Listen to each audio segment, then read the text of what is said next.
Good morning, and welcome back to Daily Dhamma, a letter to our children. Today is July 14th, and our reading is Try, Fail, Try. Thou hast not half the power to do me harm as I have to be hurt. And that's William Shakespeare, Othello, Act 5, Scene 2.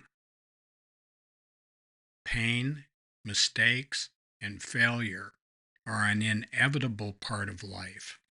They'll happen again, and we can't stop them.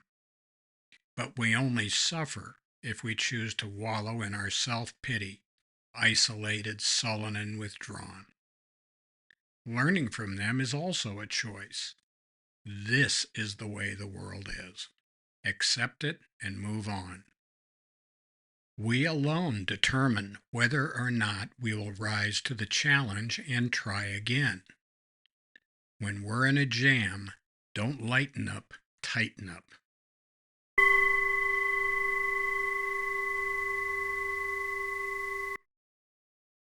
Amelia is almost a heroine in Othello.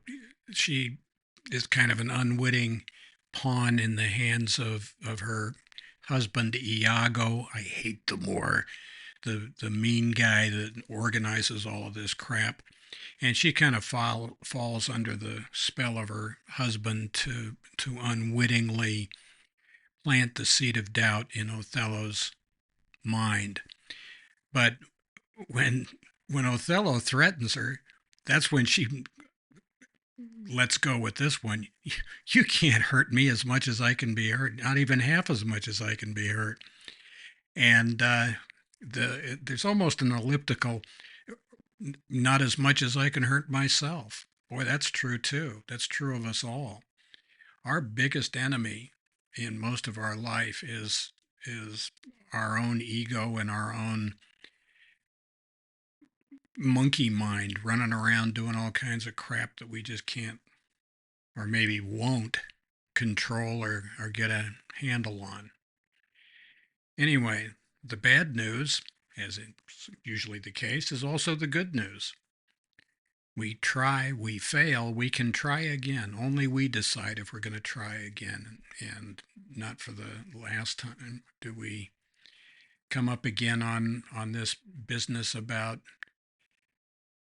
having a choice between faith and doubt.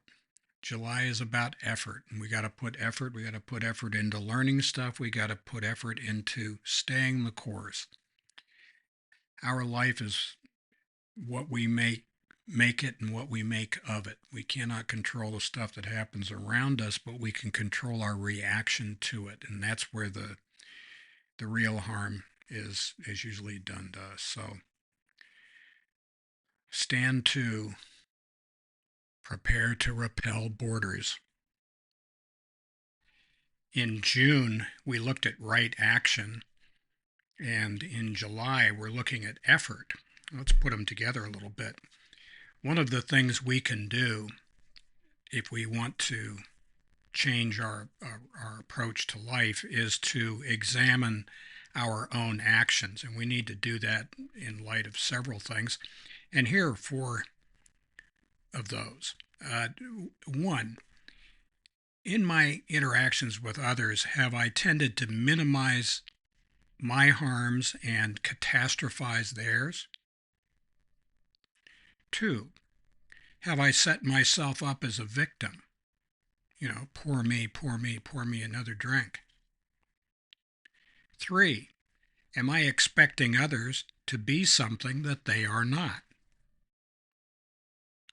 And four, am I letting perfectionism get in the way of having a decent life? People are not going to change, so we must.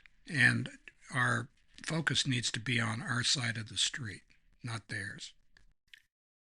So happy trails to you until we meet again.